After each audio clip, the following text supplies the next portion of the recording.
Hey guys, Samool back again with another hunt guide for you guys today. Today we're going to be talking all about Golem Hunt Stage 13 in specific.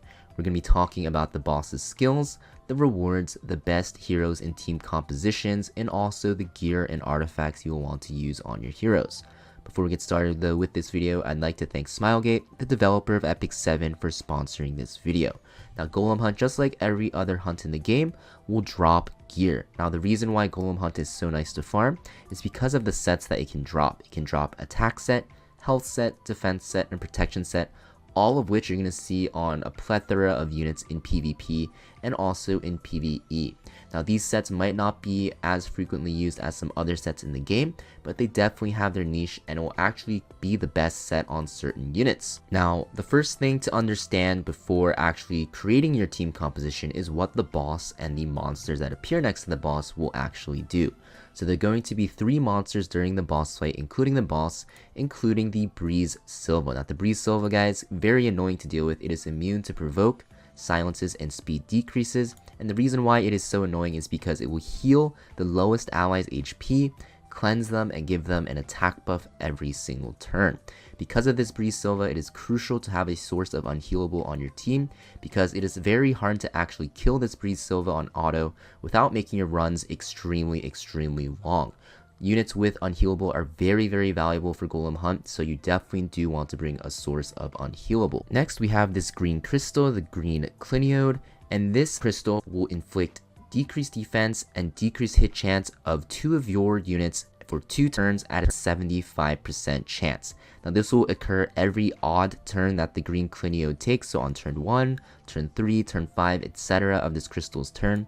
And on the even turns, it is just going to have an AoE 75% chance to decrease defense. So it's going to be very annoying to deal with because of this constant decreased defense, and when it does reduce the hit chance of your damage dealers, it will significantly slow down how fast your runs can actually be. Because of this crystal, guys, it is crucial to bring a cleanser or 2, with preferably an immunity buff as well, because this can cause some of your damage dealers to get one shot from the boss's AoE abilities because of this decreased defense. Or it can also slow down your runs, like I said, with the decreased chance of your attacks landing because of this hit chance decrease, which can cause your hard hitting skills such as your S3 to miss. Now for the main boss, guys, we have the Jet Colossus. You're going to see that its passive is going to be that after it attacks, it will get a stacking attack effect. Now this will make it so that it is very important to actually have unhealable, because if the Breeze Silva is constantly healing the boss, then you're going to see that this boss can get out of control very quickly with the amount of damage it can output. Next, for its basic attack, Shockwave, it is an AoE attack with a 2-turn defense break that has an additional extra damage effect. This hits very hard, especially if you end up losing a unit, so having healing and cleansing for that defense break is very important to actually mitigate and suppress that damage. Now for its ultimate ability, or its S3, it is an AoE attack that will stun 1 random enemy and increase combat readiness of the crystal and the Silva by 20%. That also has an extra damage effect occurring. When the skill is available, whenever the boss is attacked, he will counterattack with his ability, and when it is on cooldown, the cooldown of this skill gets reduced by 1 turn every time he gets attacked. Now for the boss's passive, guys, Nature's Protection, it is going to be that he will do more damage to non-fire elemental heroes while also taking more damage from fire elemental heroes, and when he is attacking, if the target is an ice elemental hero, he will actually stun them. When the caster attacks with Statue's Rage, which is going to be his S3 or his ultimate ability, you're also going to see that all enemies cannot receive healing until the turn ends. Long story short, guys, just bring fire units. If you bring an ice unit, you'll get penalized heavily. If you bring non-fire units, the runs will take longer, so I highly recommend just bringing a lot of fire units. Now for recommended heroes and team compositions, guys, I recommend that you bring 3 classes. Now the 3 classes I recommend will consist of 1 Soul Weaver, 1 Knight, and the 2 remaining spots will either be between 2 Warriors, 2 Rangers, 2 Mages, or 2 Thieves. Anything that can deal damage, as long as you can mix and match, but it is very important that you do bring that Soul Weaver and that 1 Knight. I also recommend following a checklist. Now this checklist is pretty simple, just make sure you have all of these checked off and your team will be good to go for Golem 13. The first thing I recommend, first and foremost, is going to be a healer. Now the boss does a lot of damage, there's a lot of decreased defense, so you're definitely going to need a healer to sustain your team. Healers are essential for most of PvE content, and it's no different for Golem 13. I also recommend a high single target damage threat. More than one is better, but you definitely want at least one, and that will definitely have to be your warrior or your ranger or your mage or your thief. And this is because as the fight gets longer and longer, the boss gets stronger and stronger with that attack buff. I also recommend a defense breaker, whether it be in the form of your knight or even one of your damage dealers, because of the fact that, like I said, the boss gets stronger as the fight goes on, and by having a defense break, the boss will die quicker. I also recommend a cleanser because of the amount of decreased defenses, decreased hit chances, and even the stuns that the boss and its adds can apply, which can be very annoying to deal with. Now, I also recommend bringing an unhealable debuffer, and this is because of the Breeze Silva that will be constantly healing the boss, and because the boss gets stronger over time, you definitely don't want the healing to be too much of an issue, and by having an unhealable debuff that can prevent some of the healing will definitely help in your Golem run. Having an Aureus on that knight unit that you bring is going to be very important as well because of the large amount of AoE damage coming with the boss, so you definitely are going to want to make sure that you bring an Aureus holder in the form of a knight and make sure that knight is actually holding the Aureus artifact. Now for bonuses guys, having a Dispeller is very nice to dispel the attack buff that the Breeze Silva puts on the boss. Immunity is nice to reduce the amount of cleansing that you need to rely on for the stuns and the decreased defense and decreased hit chance. Defense buffs for your team are nice to prevent the AoE damage from overwhelming your healer, and also AoE stuns or even combat readiness pushback is very nice for the Silva and the Crystal to stop them from taking those turns. Now for team compositions in specific guys, for your Soul Weaver slot, I'm definitely going to recommend Tamarin or Mascot Hazel. Very powerful healers, and they will make your life a lot easier. For your Knight slot, I'm going to recommend Adventurer Ross or even Lilius. Very powerful as well, they have a lot of utility built into their kits.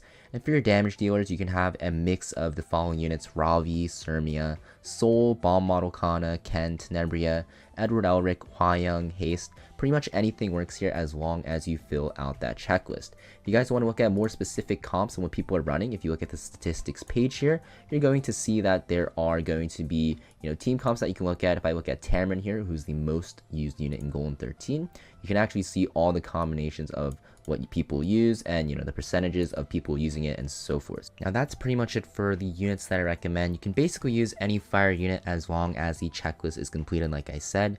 Now let's talk about the gear and artifacts that your units want to be run on to make sure you have an easy time in Golem 13. The first thing that I recommend guys is that your units are all decently tanky because the boss has so much AoE damage. My team is Sirmia, Ravi, Adventurer Ross, and Tamarin, as you see on your screen here. They're at the top of the list. You can see that all my units are around 10k HP or higher, and that is pretty much all you need to make sure that your team actually survives throughout the boss fight. Warriors are going to be very nice for this boss because they are decently tanky because of their base HP and defense being pretty high compared to other classes. Damage dealers, so for my damage dealers, I'm using Ravi and Sirmia. You're going to want to be on at least 85% crit chance because you get an extra 15% by being elemental advantageous against the earth boss, with as high crit damage and a moderate amount of attack. For Aros and Tamarin, which are going to be, your Knight and Soul Weaver combination, or if you're using Lilius and Mascot Hazel or another combination, I recommend them being as tanky as possible with as high HP and defense as you can, while maintaining about 180 speed or higher, and if possible 65% effectiveness to land your debuffs, such as Aros's strip on his S1 and his defense break on his S2, and also Tamarin's strip on her S1 as well. For Sirmia and Ravi or whatever unhealable or other damage dealing units you are using, if they also have a debuff such as Sirmia's S1 having that unhealable, I recommend they're also run on 65% effectiveness as well, so you have the maximum chance of landing your debuffs. For damage dealers guys, I recommend using a plus 30 Daydream Joker. This will increase your damage by a lot. For my Ravi, since I have her in the front, I have her on a Sigurd Scythe, so if you're using a warrior, you can use Sigurd Scythe as well if they are tanking in the front line. For your Knight, like I mentioned, you want Aureus, and because of the fact that there's so many stuns and debuffs, you're going to want Wondrous Potion Vial on whatever Soul Weaver you are using. Now that's pretty much it for the gear and also the artifacts as well. Now let's actually look at how my team runs and we can explain how the boss fight plays out. So here's the boss fight guys in Golem 13. You're going to see that, this fight is pretty simple. It is A lot easier than Wyvern in my opinion to actually beat this boss because you don't need too many debuffs. As long as you have unhealable, you should be good to go. Now obviously my gear might be different from yours, so my run might be better or worse than how your team runs, but in general you're going to see that it's very simple if you look at the mechanics. So yes, the boss has a lot of defense breaks, very annoying to deal with. You can even see the stuns are very annoying to deal with as well. And even my Sermia, who is my main damage dealer, is getting debuffed very frequently. That's why it is very important to bring a lot of cleansers. Now you can see my Ravi opens with this S3 here. It is why I recommend, if you can bring an AoE stun or combat readiness pushback to bring one, because it can stop the annoying ads from taking turns as well. Now here we go with the cleanse from Tamarin. So she's going to cleanse all of those annoying debuffs. And Adventure Ross is very nice because his S2 actually applies immunity buff to, whoever he brings. And you're going to see, it's going to apply here as well. So my Sermia gets an immunity, or my Ravi gets an immunity buff, sorry. So she actually cannot get stunned or defense broken. And you're going to see because of this, this run is pretty simple.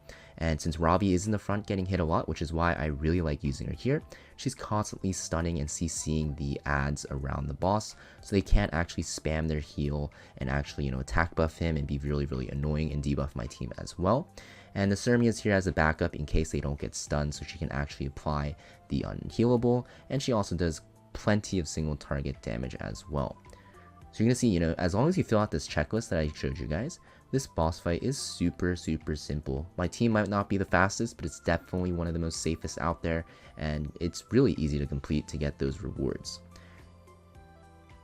Definitely recommend, if you guys can actually farm Golem, to farm it for some of those nice sets you can get. If you do not need as many speed sets anymore from Wyvern, take a stroll into Golem and actually test out these sets, and farm them. Pretty nice source of HP sets, which are becoming a lot more used nowadays and a lot more popular. And that being said, I hope this guide helped you out, guys, and I'll see you guys next time. Peace.